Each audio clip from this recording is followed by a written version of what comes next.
So welcome to episode 1 of the Culture De-cooded podcast. Very exciting to get started with this, and also particularly excited to welcome Sam Galsworthy as our first guest.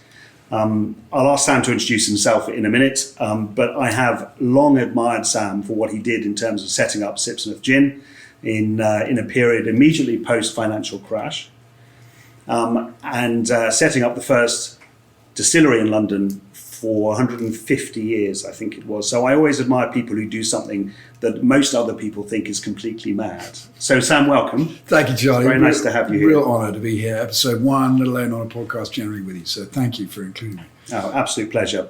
So best place for us to start is say a little bit about yourself, and particularly a little bit about the Sipsmith business, just to set the scene, and then we'll go into a little bit about the story.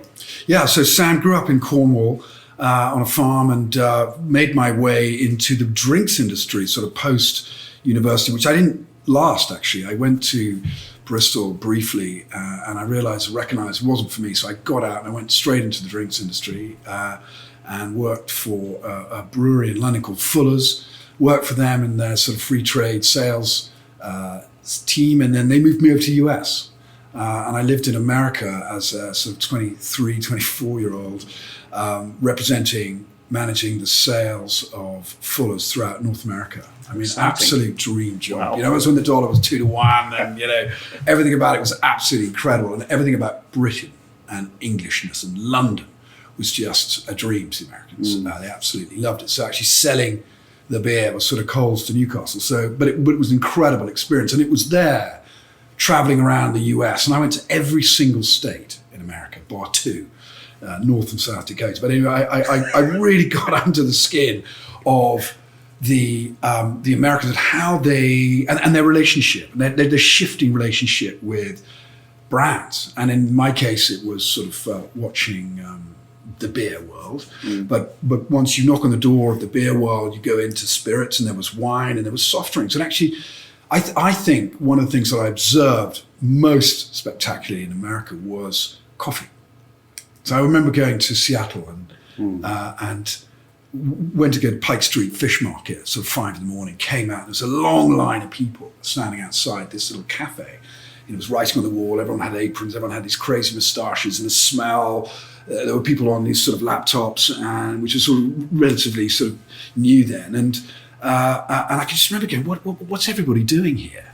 There was a line out the door, and they said, oh, it's a coffee shop. I said, it's a coffee shop, people lining up. You know, in America, it was $1 a coffee. It was this sort of inflationary proof pricing that had been $1 you know, coffee forever.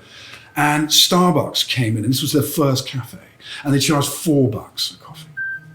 So they created an experience around coffee, the smell, the scent, the fact that there was a roastery going on in the back or underneath. There were noises, there were sounds, there was percolators, there was milk frothing, there were hipsters. You know, there was a real thing. And actually Starbucks understood that there was a space to occupy and own between home and office.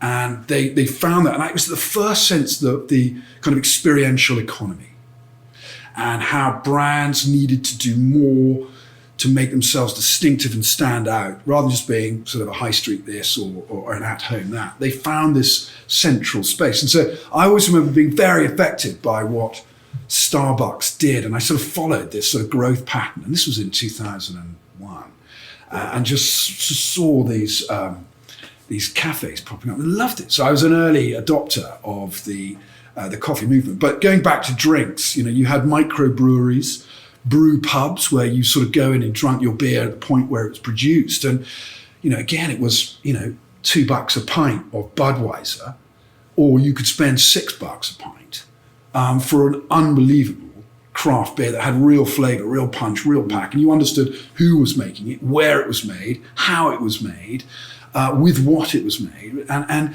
all these kind of critical questions, which in the sum of their parts amounted to not just experience, but to craft.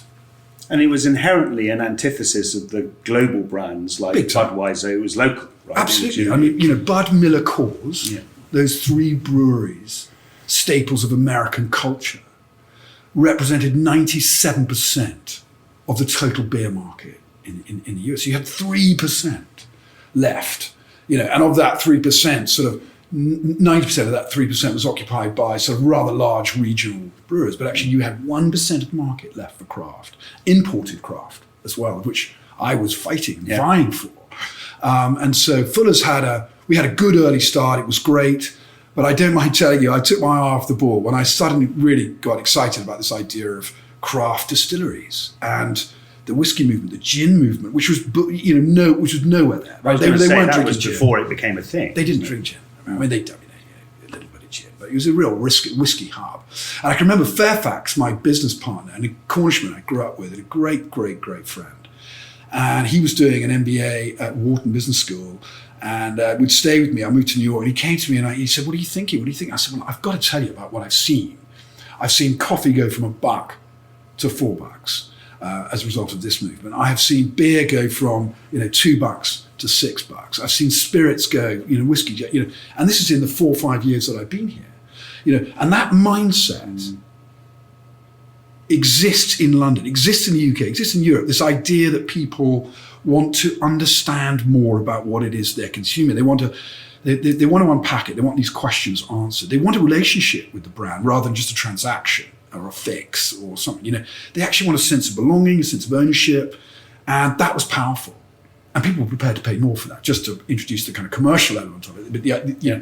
But that sense of premium comes very naturally when you've got an authentic craft, when you've got a transparent business, when you've got real humans that aren't automated processes. You've actually got, and you've got inconsistencies perhaps in humans, society is really tolerant of inconsistencies and bumps and things like that. And that's actually, I'll come on to it, that's where the name came from a little bit. But anyway, so Fairfax said, "Yeah, this is great. What are we going to do with this?" I said, "Well, you go to London, the home of gin, where we're both destined to go back to, doing you at Diageo, me at Fuller's or whatever it is. But I've got this idea, and it is that we should reintroduce and rejuvenate the gin market in the UK. We start in London, and we'll do it with a craft distillery. And we'll open it up because there's this veil of mystery that exists around distilling. People didn't, how do you brew beer? And they'll get hops, malt, wheat, water. Yes. And then I don't know what happens after that. I said, "What about distilling?" They go, "No idea." Yeah. And so we thought, and this is moving the story on a bit, he's like, "I love it, I'm in, this is great. Let me go to Diageo, let me get a bit of credibility as we raise money." But the idea, the concept is absolutely there. This idea that you should lift this veil of mystery. Let's be educators. Let's be experiential in how we bring a brand to life, because the received wisdom was that in order to launch a spirits brand, and at the time you had sort of Bombay and Pernod, and you had all these kind of huge brands, Gordon's, exactly. Yeah. They established themselves with huge above-the-line advertising. I mean, massive, hundreds of millions globally. I mean, regionally, let alone globally. I mean, you cannot compete with that. And so, what exists at the other end of the spectrum? Well, experience. And what does experience do? Experience provides distinctiveness. Experience provides things that you can't put your finger on. And that is where culture, ultimately, we think, and I think perhaps why I'm here on the sofa, is, when you create an experience, when you create a memory, it becomes very sticky. Sometimes you can't define it. Sometimes you can't explain how something makes you feel. It just makes you feel it. And therefore, you like your association with it, right? And then a relationship is formed and forged. And that was the insight. That was what we were going for. It's like, okay, well, we haven't got hundreds of millions, but certainly I'm going to raise it. So let's create a distillery where people could come and access, learn a little bit about the history, learn about this. Yeah, great idea. So off we went. So it was open from the start? No. So the story is that, there we are with this grandeur, this sort of naive optimism, right, which we both went into. I was like, come on, we've got to do this. Right, great, let's do it. Well, let's do it. Okay, let's do it, come on. So we started writing this business plan, and we spent every night and every weekend, and he was married at the time, and I wasn't, but, it consumed a huge amount of time to write, draft, edit this business plan, and we thought, yeah, this is it, this is good. This is great. It was a year later. This is great, this is good, let's go for it. So we handed our notice on the very same day. He was commitment. Absolutely. It's literally, and I think this is, there is this sort of leap of faith that you have to take. You can write all the business plans, you can understand all consumer psychology, you can understand trade, you can everything. But at some point, you've just got to blindfold on. You got to walk off the cliff, and you've got to hope that something or someone is going to be there to catch you. And that's what we did. I remember very early September, we handed in our notice, and away we went. He goes, well, the next thing we've got to do is we've got to go to the government. And we've got to say, look, we've got this great idea. We're going to reintroduce gin back to the city where London Dry Gin earned its name. And we were very kind of, full of vigour about this. When you resigned, you had nothing. Yeah, we made the leap. We handed in our notice on the very same day. I can remember it acutely. And we had nothing. We didn't have a site, we didn't have a distillery, we didn't have a license, we didn't have anything. We thought, actually, surely we're just going to go to the government and ask for one, right? How hard actually, can it why? be? Yeah, and why has nobody already done this? Yes. The big question. Why has nobody already done this? And I think if there's ever a really good idea out there, somebody has unquestionably had it before you. But for whatever reason, they haven't gone forward with it. And in our case, many people had gone to the government and said, we would like a license to set up a gin distillery. Mm. And they said, you can't, because there is a law that was instrumented in 1821 that stopped small distilleries from existing that were under 18 hectolitres. I mean, that's sizable. That's a really big pot still. And that was very prohibitive, obviously. And it was real collusion with the big guys. Well, I was going to say that's presumably in the interest of the incumbents. Definitely. They were there. They were established. And actually, there was probably some poor quality. There was probably, and I think the theory was that if you had a really small pot still, you could hide it from a visiting government officer, revenue customer, So there were perhaps reasons, but in today's day, they were frankly anachronistic, draconian, and pointless. And so when the government officers said, no, you can't have a license for what you want to do, we were left absolutely scrambling. I mean, we thought, my God, this is the dumbest thing we've ever done. We've quit our jobs, we've thrown everything in. Perhaps the smart thing would have been to have found out that we couldn't get a license before we quit our bloody job. That was sort of behind my question of, did you have everything? Well, it was really dumb. But somehow that naive optimism, spurs you on. It just absolutely fired us to go forward, and it did. But we also had told enough people that we didn't actually want to look down even more silly by not having done it. There's no plan B. It's a very good incentive for an entrepreneur. Completely. And there wasn't. I mean, it really wasn't. Because also we genuinely thought this was a bloody good idea. And so we set about convincing the government that it was time to change the law. The law was 189 years since the law was instrumented. It's time to change that. And we put the business case to them about the small beer. There was a Small Beer Act change in the 90s that completely transformed the UK beer landscape to make it more competitive. It's where craft beer came from, and employment and choice. It was fantastic. And by that stage, craft beer really did have momentum. Absolutely. It was beyond a seedling at that point. I mean, it really was sort of knee deep, knee high in the field. It was great, but it's gone a lot further since then. And so we got our local MP, we got our friends who were lobbyists in the government. They put us in front of the All-Party Spirits Committee to convince them that an amendment in the law was necessary. So this whole process, Charlie, took about a year and about 14, 15 months of nothing, no income, absolutely nothing, absolutely zero credibility all the way. I mean, we were absolutely fighting to get this over the line, and it was 18 months that we had not baked into the Gantt chart and no investor would give us any money because we didn't have a license, and so there was nothing. And but anyway, what was funny was that we were giving up. We were all but done, and we were going, we can't do this. We can't spend our lives trying to convince the government to change the license. Isn't going to happen. Anyway, Fairfax, last ditch effort, rung up. There was a white paper issued around the future of spirits, and he goes, well, this is a really interesting line here, with special permission.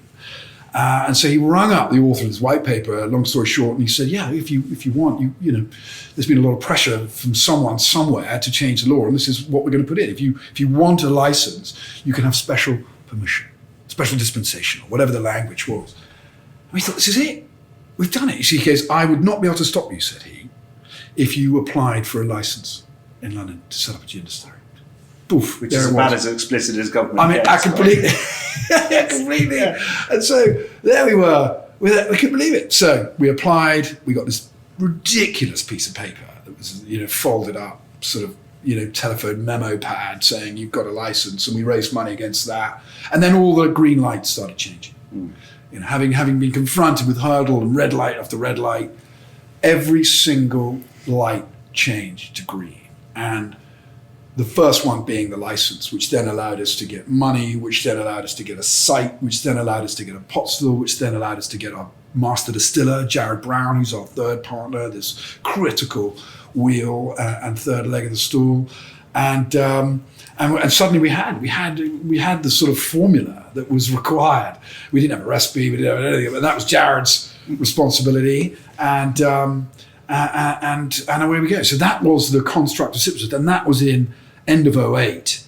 And so Jared started working on a gin brand. And I think this is a really interesting point to introduce as well, because, and I think this is perhaps a bit of the lightning strike of our culture, was Jared saying, by the way, before I commit to joining you, what is the kind of gin that you want to make?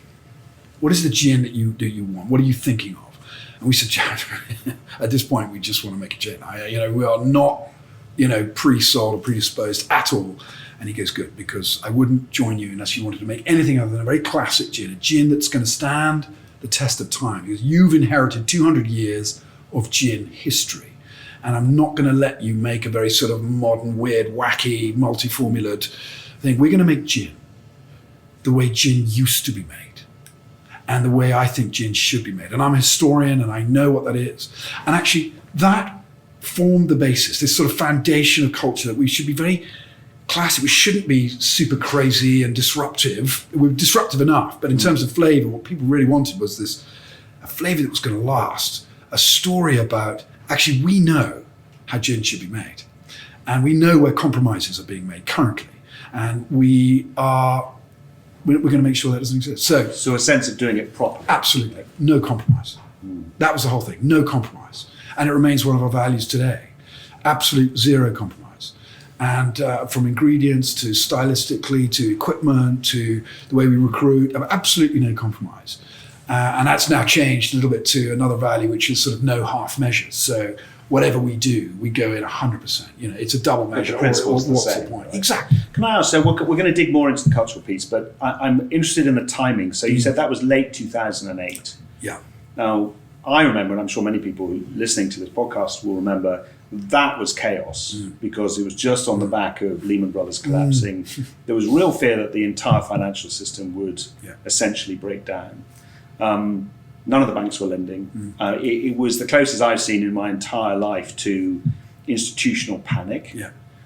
Did that affect that was a very formative moment for you as a business. So was that a background noise or was that influential? Background noise. Oh, interesting. Absolutely background noise, because we were already a year late, right? So if we'd had our way, the Gantt chart would have brought us way further forward, and we would have been up and running, and perhaps the timing would have been even worse. The fact that we launched at rock bottom, or just on the other side of rock bottom. And actually we ended up getting a lot of media as a result, because there was nothing but bad news. Yes. Yeah. And we were the shard of light. We were this sort of beacon of small seedling of optimism around the fact that there could be an economy re-emerging again if entrepreneurs were taking this kind of step and businesses were trying to disrupt, doing things in a different way.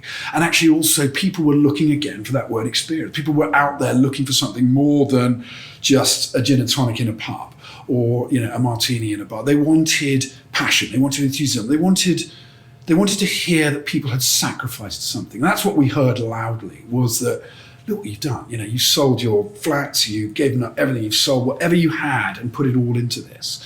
And people were like, well, I'm in on that. I'm all in. If you've done that, then that is my gift to you. My transaction with you is that I'm buying this. I've got a relationship. It's a story, isn't it? You're buying into the story. Absolutely. And it's that story, if it's really compelling, if it's really authentic, and it's told right, then you've got them, if you know who it is you're trying to get. But it was incidental to that. It was naive. It was not preconceived how we were going to get people. We just knew we needed a distillery in the first for 200 years. We needed to make it in a non-compromising way, and we wanted to let people in so that they could learn and tell the story. And what was the size of the initial team? So obviously you, Fairfax and Jared. Yeah. Presumably you needed a few more people around. We certainly did. And it was fascinating because the next person we got was another distiller. So Jared instantly wanted a second distiller so he could become a bit of an ambassador and run the innovation pipeline and all that sort of stuff. So we got this brilliant Scottish distiller. And then I was going out selling the gin to the market. And actually another hurdle was that because there was no gin category, not a single wholesaler in London would take it. So I convinced our investors that, don't worry, I'm a salesman. Everyone's going to take the gin. We'll put it onto lorries. It'll be distributed around the country. But absolutely fine. And I'm going to go and do the talk. Actually, not a single wholesaler for 6 months took it.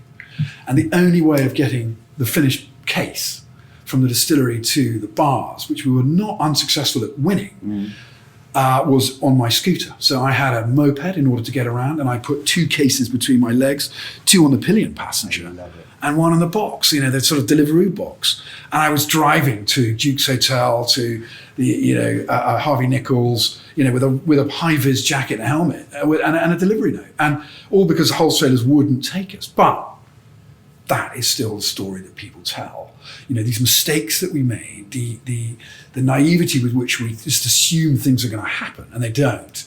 Actually, again, it comes back to how patient and tolerant and understanding people are.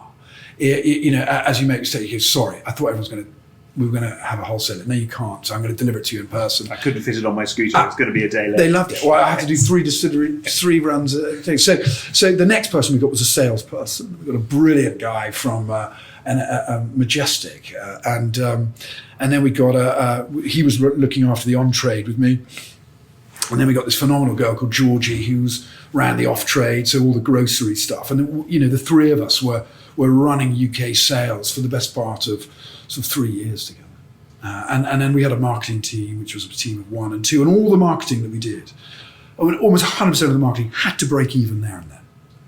So this whole idea, Charlie, you go and you start a business and you raise £1 million, £3-4 million. I'm seeing some business plans for, and I go, what are you going to do with the marketing? And I go, where's the value? How are you as a leader, as a marketeer?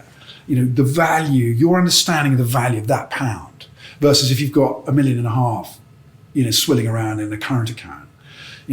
We understood the value of money. We raised in total £400,000 for Sipsmith. That was it.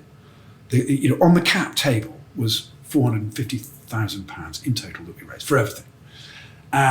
But we understood that marketing had to pay back there and then at every event that we did, at every trade show, all the stuff that was experiential was paid. You had to pay for the experience. And actually, we opened up a distillery for free, and not many people came. But when you charged, right, we charged £10-50, lines out the door. Because there was an implicit understanding, there's this sort of contract with you, well, I'm going to get value for money. Whereas they got exactly the same tour when it was free, but when they came and they paid, they turned up as well because they paid. There's some old wisdom there. There really is, yeah. Which is being relearnt now. Interest rates are now sustainably high, right? Because there's been a lot of money going around, and a lot of businesses have been founded based on investment, their ability to raise money, not their ability to generate revenues. And there's a big shakeout happening at the moment in startups for exactly that reason. Is they don't understand that revenue generation has to be primary.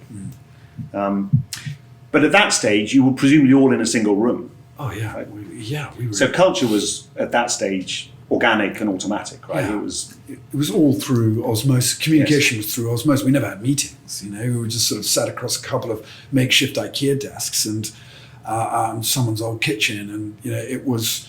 We had a sort of an old HP printer, and we had it was everything was rickety and inconsistent, and but it didn't matter.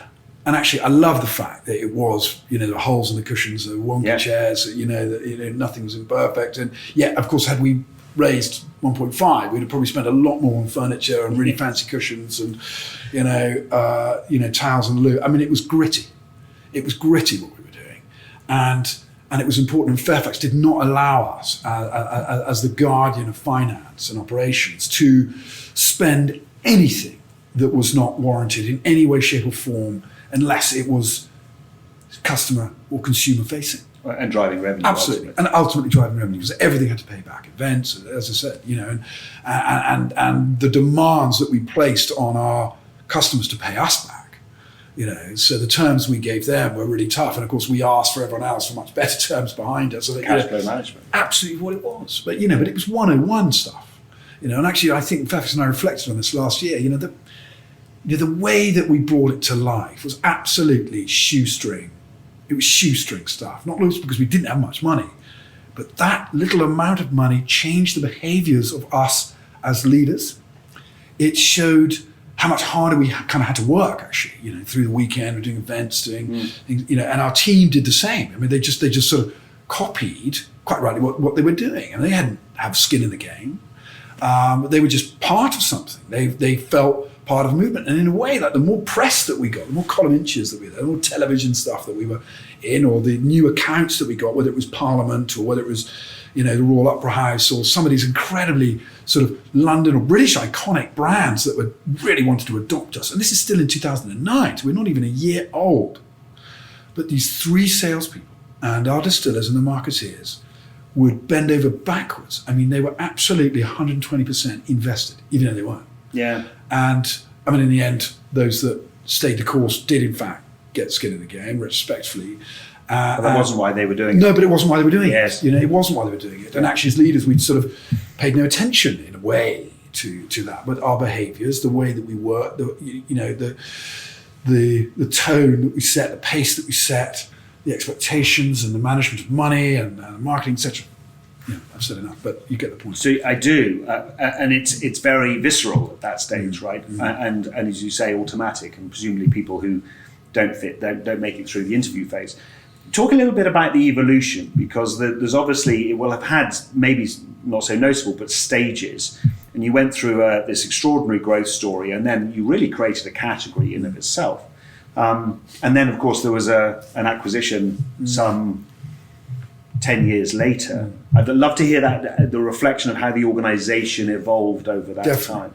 Well, I think I put it into sort of 3 acts. And there's a sort of a prequel bit of the story about getting the license.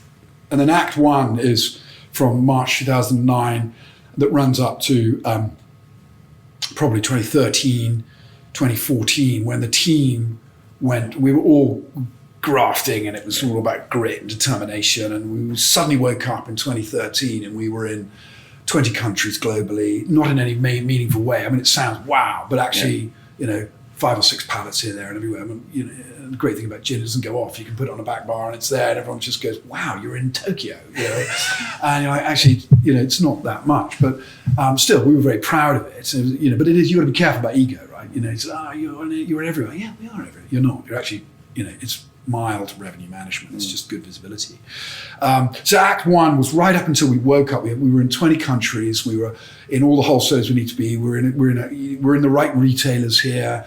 We had, and then suddenly we looked inward. We stopped, and we had 25 people in the business, and we had no HR, and no one knew each other. Right? No one really knew each other. There was just a space. We had some 8 or 9 new people. And there was this girl who ran our off-trade, I mentioned, Georgie, who said, look, I don't want to work in off-trade anymore. I'm out. I think you guys need an HR person. Well, Georgie, if we're going to get an HR person, we're going to get an HR person. We're not going to get an ex-commercial off-trade. She goes, you can't afford them, and nor can you afford not to have someone like me that understands this culture through and through.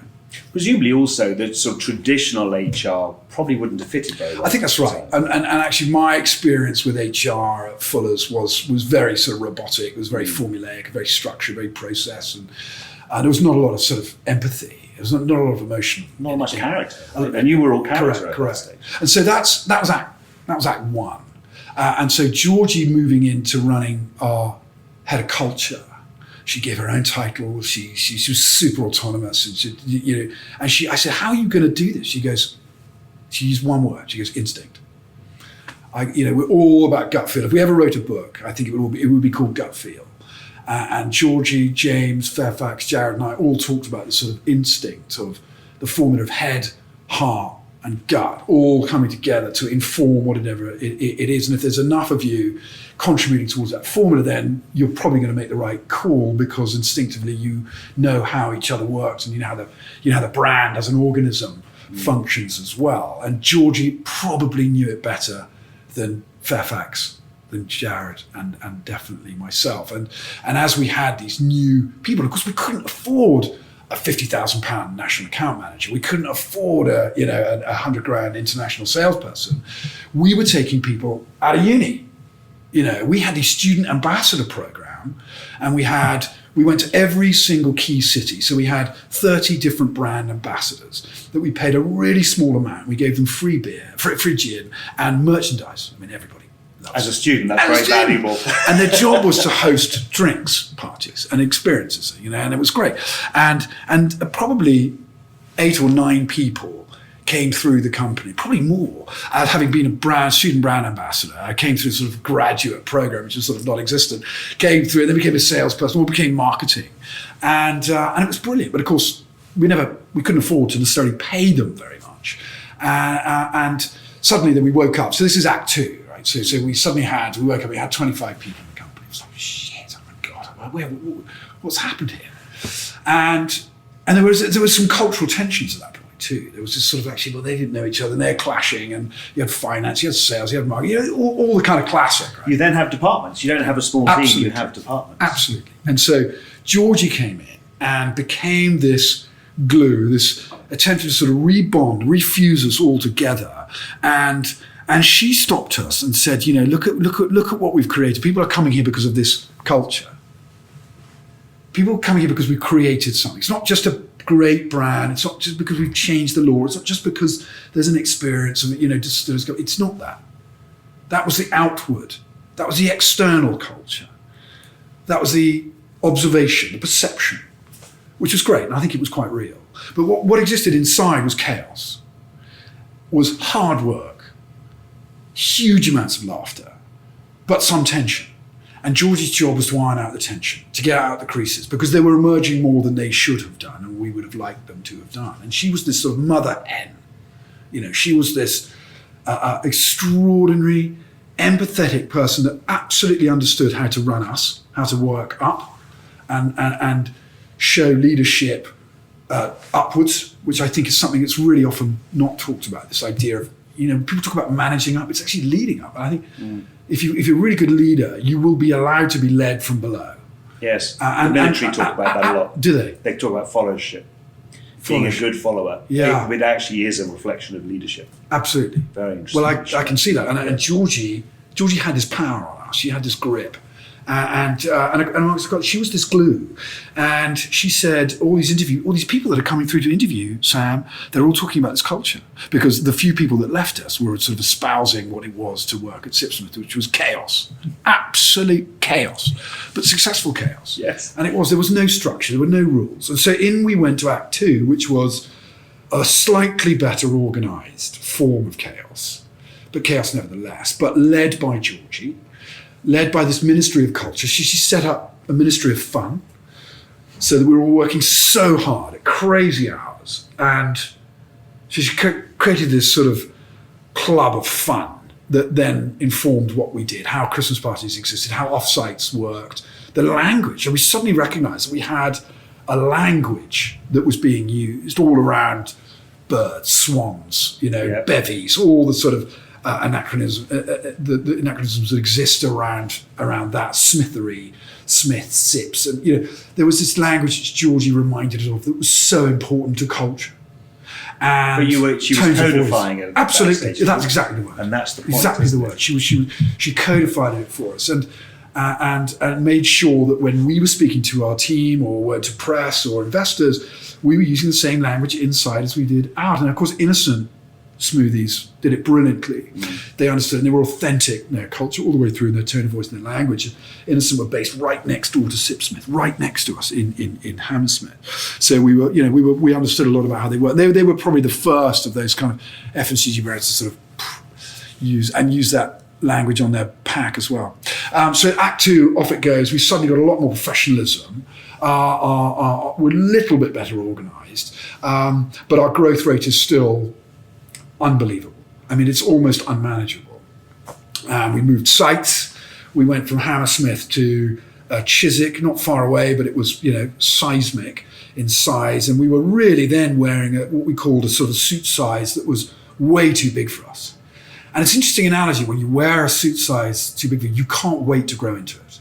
And as a result of can't wait to grow into it, because you want to look like you're bigger, you end up behaving a little bit bigger. You end up some of your behaviours start changing, And I would say that was where some of the mistakes started coming in, where we were really trying to grow up in that playground, in the schoolyard or brands, where trying to compete with Plymouth, and Hendrix was now this sort of 14-year overnight success story, and Bombay, and we were like, that's who we want to be. Come on, that's who we're sourcing our growth from.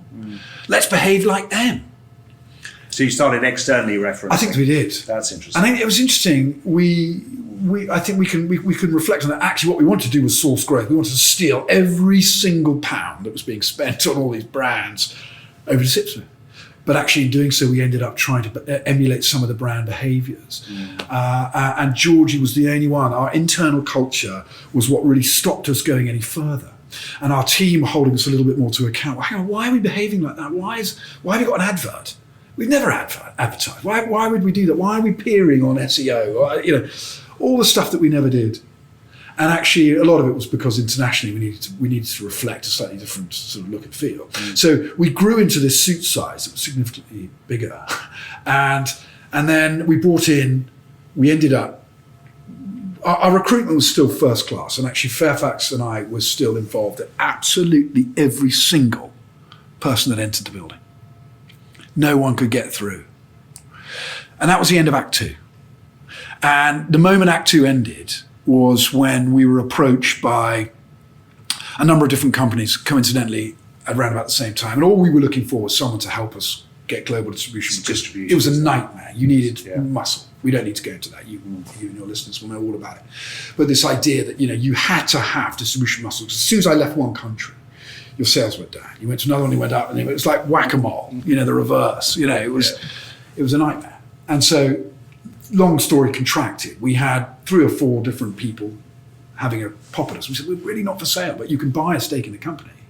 And we'd love access to your distribution. But we want your distribution, Yes. And we want a route to control. You can have a route to control, but fundamentally, we just needed you to buy a little piece of us because we're not ready to sell. We're still very young. We were 9 years old.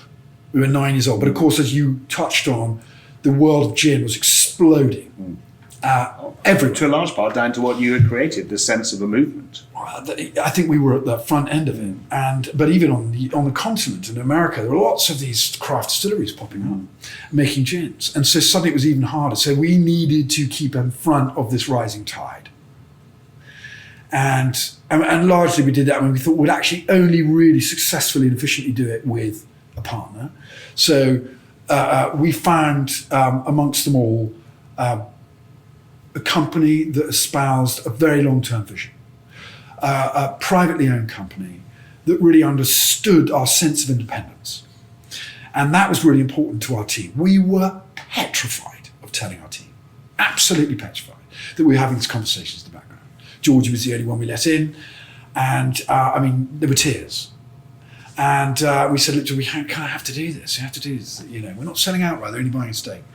And so and in the end, they said, look, I'm sorry, we have to take it all. We have to take it all or nothing. And they did. They had to, because we weren't going to. So we needed a lifetime sort of interest in it, and we don't, as founders, want to leave the brand.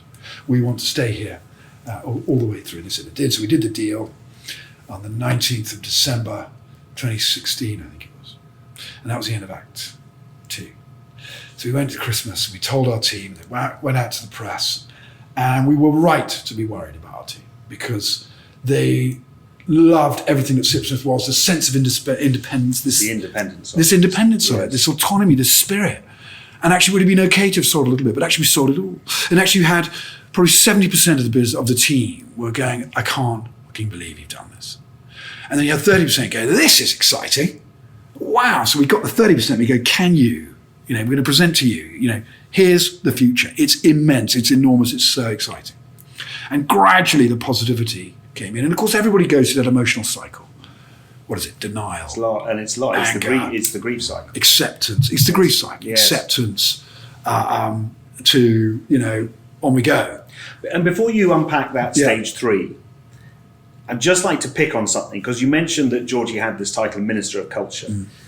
that seemed to epitomise the quirkiness that you were going for, the individuality, we don't do it in a normal way where it's gritty, but it's us, right? It's authentically us. That's very powerful. Innocent also did it very well.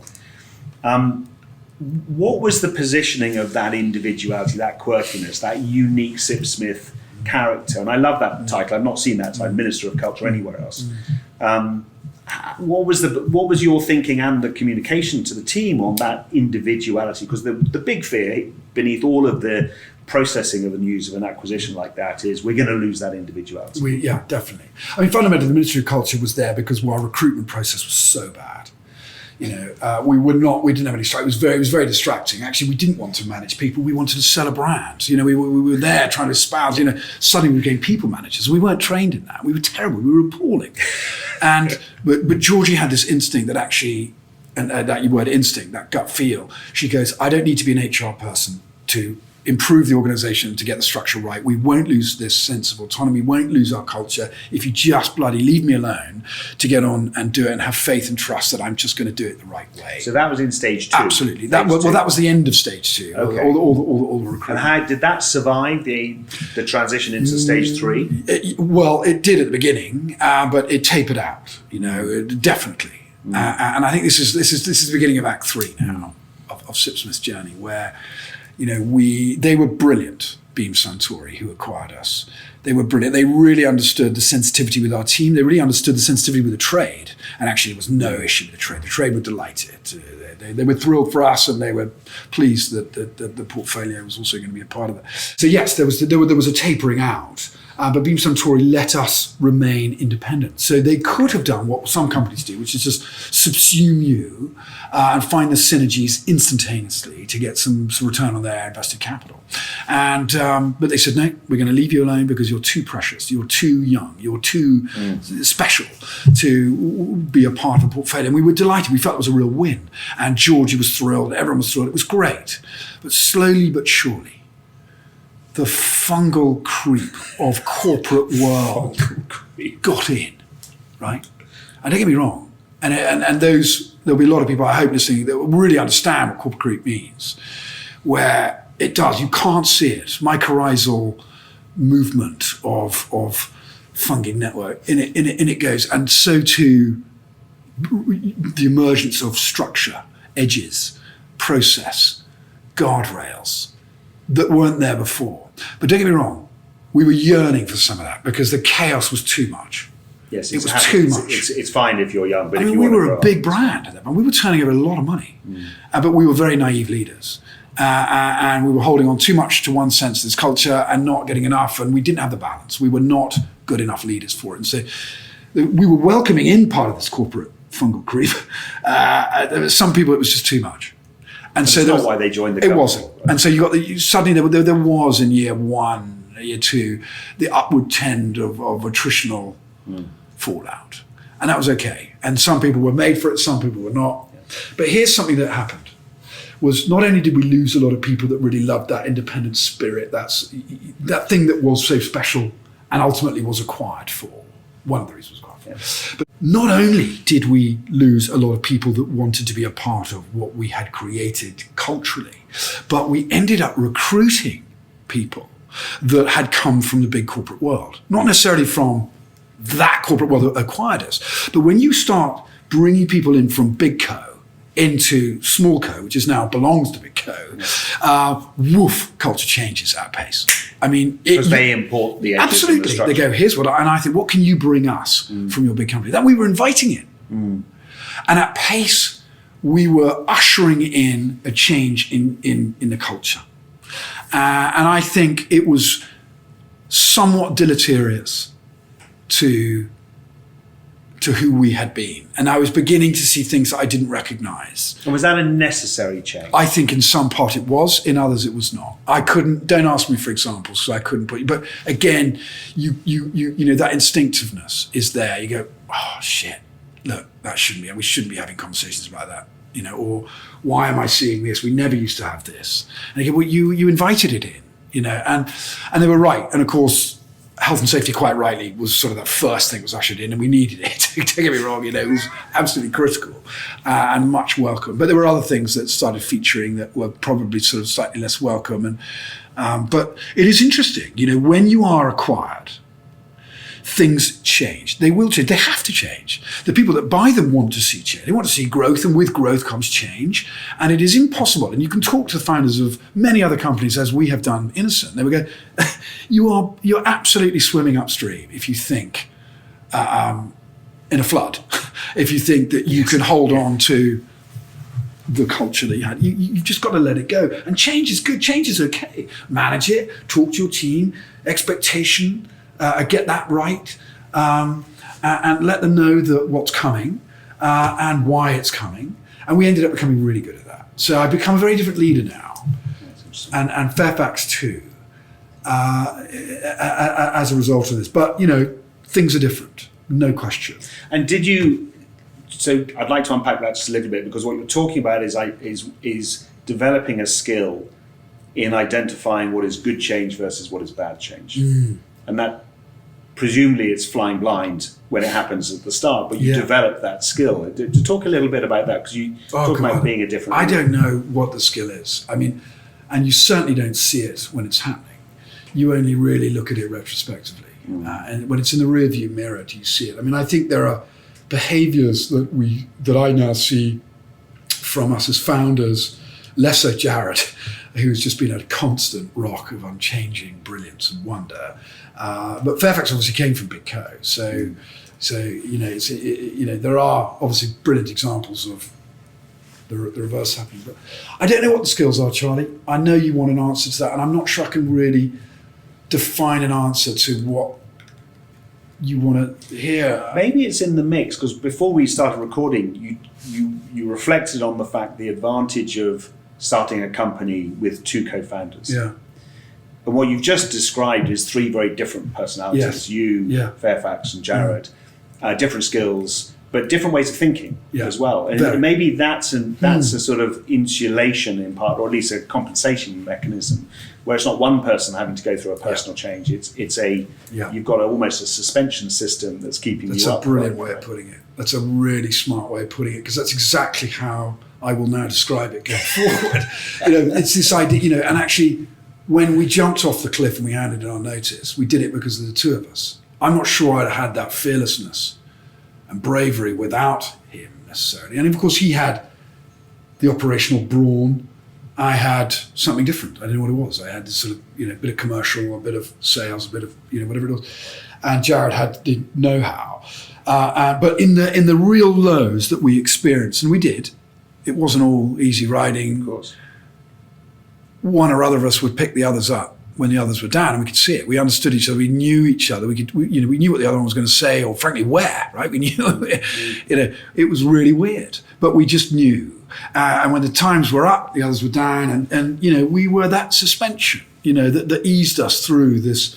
Through some really odd times. They're even more strange now and unpredictable than they were in the last 15 years since we've been going. And I want to touch on that, because the many companies at the moment are experiencing, struggling in the transition of an economic cycle. And of course, economies do go in cycles, but particularly in yours, where you're probably susceptible to discretionary spend by the consumer, the cost of living shift that's happened over the last 18, 24 months or so is quite profound, which creates a different organizational tempo and set of priorities to it, right? And a lot of companies, and I'm sure Sipsmith isn't immune from this, is going from growth mode to much more interest in profitability and cash. Right. So how is that affecting the culture particularly? I'll tell you one thing we've done, because the gin has been a little bit like Icarus, where he gets terribly excited and he thinks he can fly, and he can fly forever, and he went right up to the sun, and his wings waxed, melted, feathers fell off, and so did he. And we are seeing that in global gin category now. So no one had ever seen a meteoric rise in any drink in the category at all. With rum or whiskey, beer, vodka, never. No one will ever see the meteoric rise of it either. But of course, what goes up at that pace ordinarily has to come down. And I don't know what some of your team's drinking behaviours were like in lockdown, but a lot of gin and tonics were consumed slightly earlier than they would have been. And when we came out of lockdown, everyone was being very experimental and drinking this and cocktails. And you experienced a real spark. Oh, it was crazy. I mean, every week was like Christmas. And that was us. We were going out. We thought, this is just unstoppable. And of course, you come out and people's behaviours changed instantly. And I think everybody predicted, as did we, as roaring 20s, and I'm coming to the answer to your question, but the roaring 20s in hospitality, and out we were going to go, and hospitality was going to be saved by the fact that we were all going to go out and go, drink and eat and be merry for a good while, and but actually that did not happen, and the hospitality sector is still in great need, and of course, multiply that effect with cost of living, multiply that with geopolitical, issues, uncertainty, interest rates, and suddenly you've got a market. You've got a customer out there going, actually, I don't want to spend that much. You've got a receding tide now going out, in a very fast way. So, and a rising tide, while it lifts all ships, it sinks them too. Yeah. And that's what we've seen. And so here's the question. Here's what we've done now. And here's what we've recognized. I think just in time, is the type of behaviors externally and internally need to go back. You need to go inward. And we're going back to basics. And this is so extraordinary, I find, that actually we're now becoming really successful again at doing the shit that we were doing really well when we were back to basics. The grit, the graft, marketing stuff has to pay. It's not just above the line advertising.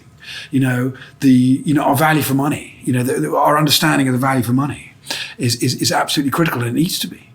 When we started, we were £21 for a bottle of Sipsmith, and we're now 30. And we've only put one price increase through. And that was this year. We've gone from 21 to 30, and that's through duty. But our job has been to convince people that it's still value for money.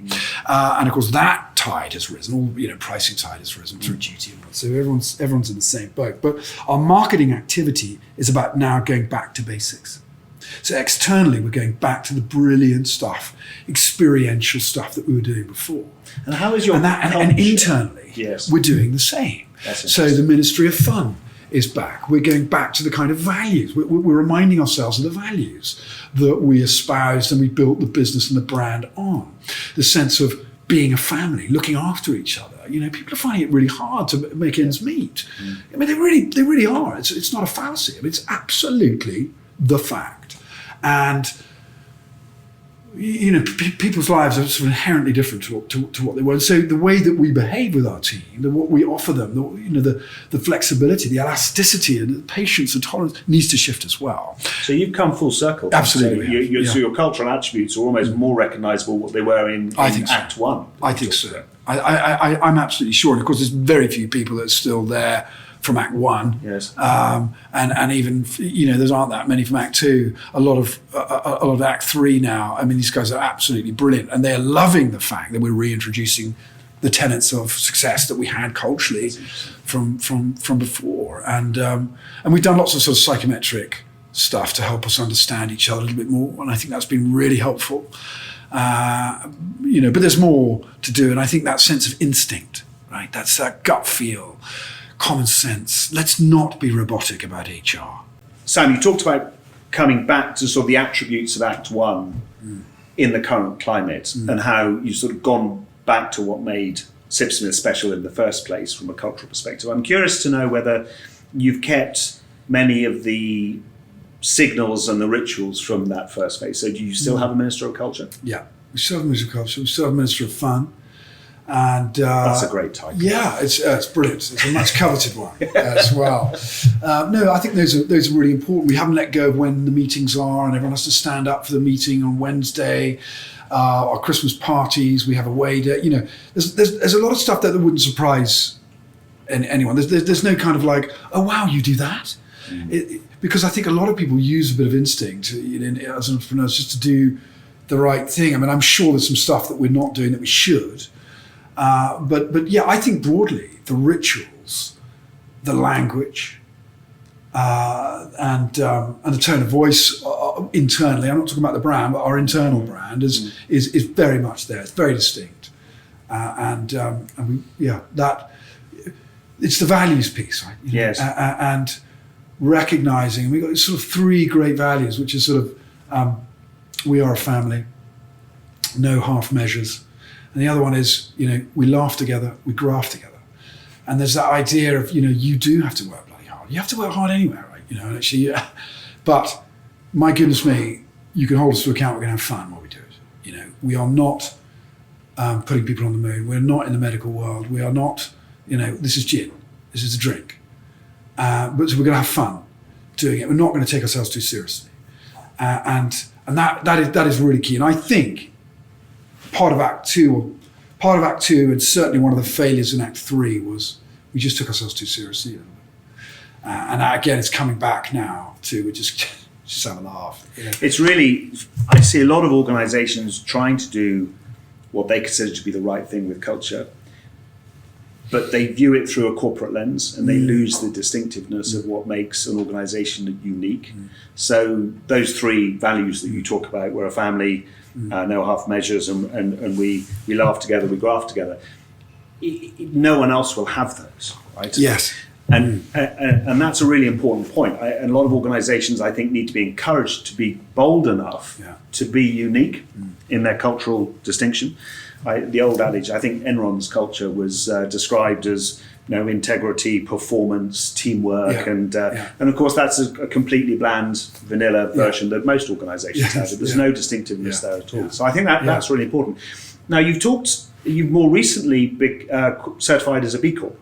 Yes. We did. So that's another stage, and it's not a change of direction, but it's an evolution of the identity and the culture. So how has that affected how people relate to the business? It's really interesting. And actually, the idea of B Corp came from within the team. It was a bottom-up idea, not a top-down. As in, they said, what do you think about this? I said, what's this? What is a B Corp? And, it didn't take long. I mean, it was very nascent then in the UK. There were probably only 400 or 500 brands, and it's now like 1,000, 2,000. Yeah. And I thought, well, that could be really interesting. And there was a few sort of things that connected with me environmentally at the time. And I said, we're absolutely going to do this. Let's do this. And there was a lot of pushback from the top, from shareholders, not because they don't believe in sustainability or people, planet, profit, but just they was very unfamiliar with them. And I had to do a real sales job. Our team did a sales job with me. It was them that said, look, we need this. And, we're the generation that's going to, pick up your brand. And, we're the ones that are putting this on our shoulder. There's real connection of our employee base, our team, and the outside world in a way more than Act 1 and Act 2. So there's a very different mindset of this lot, if you will, than the others. And I think that's endemic of the world in general. How big's the team now? We're 60. So, and you've got 60 ambassadors, is what you're saying. Yeah, exactly. Those are the people who ultimately will be. And so, I think one of the brilliant things that happened in Act 3 was B Corp, because what we did, we really bonded as a team. We knew we had to get it, and it's a bloody hard thing to get. I mean, I think, the B Corp impact assessment online form is littered with people who've given up. It is so difficult to get. And it's even harder when you're big. So when you retrofit B Corp into your business, it's really hard because you've been used to making decisions that aren't good for your employees, that aren't good environmentally, that aren't good for your supply chain and your customers, that aren't necessarily reflective of a 21st century governance structure. They're just not there. And so when you have to reverse engineer them, you, for example, if you look at B Corps now, there's something like 80% of B Corps are basically startup businesses. And that is not to say anything bad about anyone who started a company going B Corp. It's bloody difficult anyway, but it's even harder if you're retrofitting B Corp in rather than starting your business and being a purpose-driven business. We found our purpose down the track. And how do you define that? We were all about profit and growth at any cost. Now it's about the right kind of growth.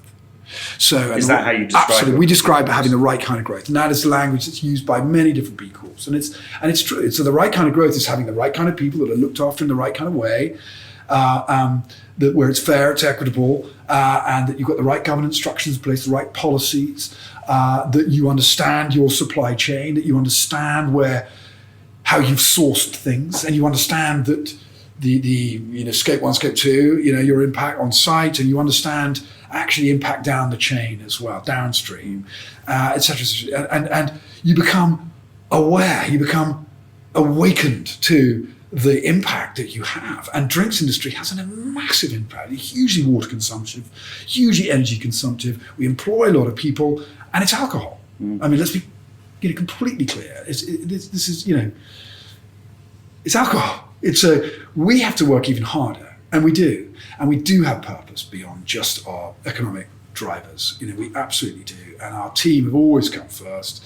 They are now first. And so B Corp has had a tremendous impact. And I tell you, when you're acquired by a business, like we were with Beam Suntory, we became a bit of this Trojan horse. So we rebels. Absolutely, we came in and we said we're going to be a B Corp, and we were this tiny, tiny, tiny little brand. I mean, we are the size of the sea on this piece of paper as far as Beam concerned. But as the table's concerned, we're absolutely inconsequential.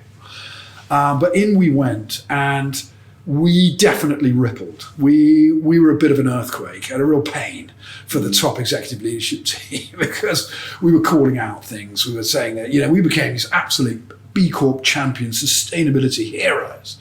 And we still are. And we affected a few other different brands in the Beam Suntory portfolio to become B Corp. Oh, really? And they loved it. And now Beam have got this. I'm not saying it's because of us, but definitely, I think we've had an impact and an influence. And that is the same as a champion coming into a business and becoming an activist from within. And I think companies should encourage, leaders should encourage members of their team, however big, to challenge them, to be the activists in an organization. The organization doesn't need to be an activist, but if you welcome activists into your company, to your culture, you go, hold me to account. Tell us if we're writing off stuff that should be. Tell us if we're wasteful. Tell us if we're not doing a good enough job.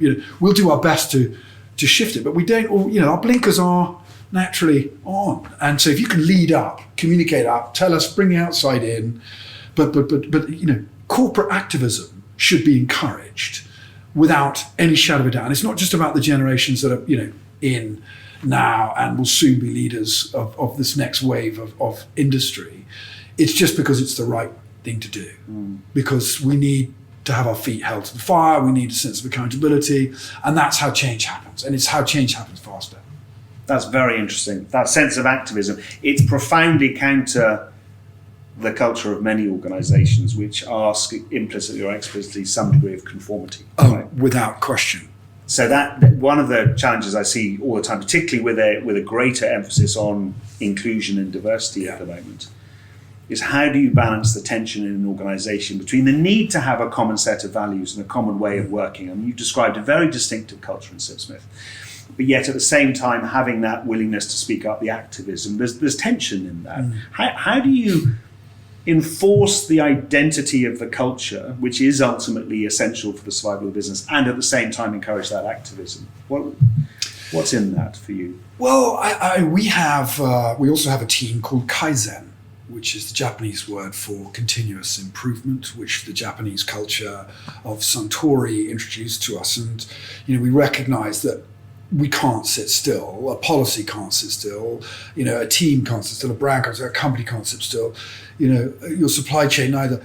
So a sense of continuous improvement is a really important thing to have, not least, or frankly, foremost for culture. It needs to continuously evolve. It's an organism, it's a living thing. And if we not only have culture, we not only have fun, we have this thing called Kaizen, which is ultimately there to look at how we are, in everything that we do, continuously improving. And there aren't any metrics, there aren't anything. It's instinctive. You can actually see if things are getting better. But the point with Kaizen is that if it's encouraging a state of constant flux, you allow the permission for the activists to be active. Definitely. Which is, if you say, and that's Kaizen was born out of the Toyota production system, in the 1980s. Yeah. And the headline of that always was anybody can stop the line. If you see something wrong or you see something that can be improved, the lowliest operator can pull the cord. There was a cord in the Toyota factories, pull the cord and stop the line to improve things. And there's something counterintuitive often to the perceived way of Japanese management, which is very hierarchical, very structural. But actually, Kaizen opens up a permission for people to stop the line, say, no, we can improve these things. So that's interesting. You should point to that. Well, I think this word permission is so relevant. I think you look at a word map for leadership these days. I see a lot, this sense of permission, because I think a lot of people feel, even if they go, we had a very sort of democratic team, very sort of autonomous, go for it, do how you want to do it. Still, people don't feel that they can do necessarily, not in all cultures. And I think within that, Act 3 at Sipsmith, people are definitely asking for permissions. And I go, you've got permission. I rather like this idea of, and I read this brilliant book about Turn the Ship Around. It's about this leader of a submarine who says, don't ask permission, just tell me what your intent is. Come up and tell me that actually we're going to start selling this brand in this place at this time. That's what I'm going to do. I said, great, why? Well, because of this reason. And what are the unintended consequences? And what do you need from me? Great, go for it. And that puts the leader in a position of support. And absolutely. Courage, right? I will take full responsibility, but you've expressed your intent, and that's in advance of that, you have my permission. And I love that. And at Fuller's, I never had that. It was command control, absolutely, and I never experienced that. And now I hope we're trying to foster this sense of intent. Just give me your intent. I think the B Corp element, yes, is consistent with that, or at least is directionally aligned with it. I want to just move on to some personal reflections. Before we do, though, I want to ask a question we're going to ask all our podcast guests, is to liken their organisation culture to the animal world. So if I was to say what collective group of animals would most resemble the Sipsmith culture, what would it be? What a brilliant question. I think I'm going to have to say swans. And I'm going to say swans because not just because there's a swan on our label and our brand, it's part of the swan's neck of a pot still. It's because they're such curious birds. They're very, very distinctive. And on the bottom of our bottle, there is a Latin phrase which we found, which is Cygnus inter anates, which means a swan among ducks. And I think we have always tried to separate Sipsmith from the everyday, both in what we do and the competitive set within which we sit. And so I would rather be a swan than a duck. And that's what that means, be a swan among ducks. And swans are very graceful, they're birds of London, they're protected, and they have a very rich historical connection to British history. They're also paddling like hell underwater. There is real chaos which you can't see, and the feathers mask it all. But they're beautiful, for me, it's a swan. That's a great answer. I think we're going to end up with a lot of interesting answers to that question. Yeah. All right. So to finish off, and I have thought about spending time on the personal leadership aspect of the journey, but you've infused everything you've been talking about with your own personal leadership reflections. There's a lens on it, though. I have warned you that I was going to ask this. So if you would reflect your leadership experience in a song, which one would you choose? In 2002, I'm in a music club in New York, and a friend of mine has taken me to this bar, and he said, he's the music guy, and he goes, I'm going to introduce you to this artist, and you're not going to believe it. She is 16 years old, and she's going to blow your mind. And I said, great. What kind of music? I said, it was country, western, folk. And I said, great. And it was about 60 people. And it was this girl called Taylor Swift. And I sat there, and she played this song. And I was in quite a sort of emotional state for whatever reason. She was late. Yeah, it was late. You know, we were drunk, and she plays a song called "Fearless," and it has nothing to do with leadership necessarily, because her song is about it's about the bravery that she shows to another guy. But I mean, I was just captivated by that song, and my kids know it word for word.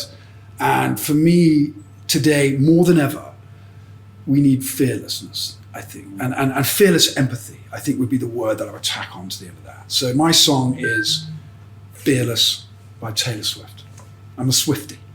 Well, apparently she's done quite well. So you saw her early on in her career. Yeah. That's a wonderful sentiment. This talk has touched on so many different areas, but not least what it takes to start a business, what it takes to grow it, to sell it, to resurrect it, and ultimately to navigate personally through that. Most leaders don't stay that course. They essentially jump ship at some point on that, whether they're forced to or they actually do. The only way to manage that, ride that tiger, is ultimately to constantly be in a state of change yourself, right? So fearlessness is a wonderful way. So Sam, thank you. Let's finish it there. What a great conversation. There's so much in that. Thank you so much for taking the time. No, good luck with the podcast. Thank you, Charlie. Appreciate it. Pleasure. Good.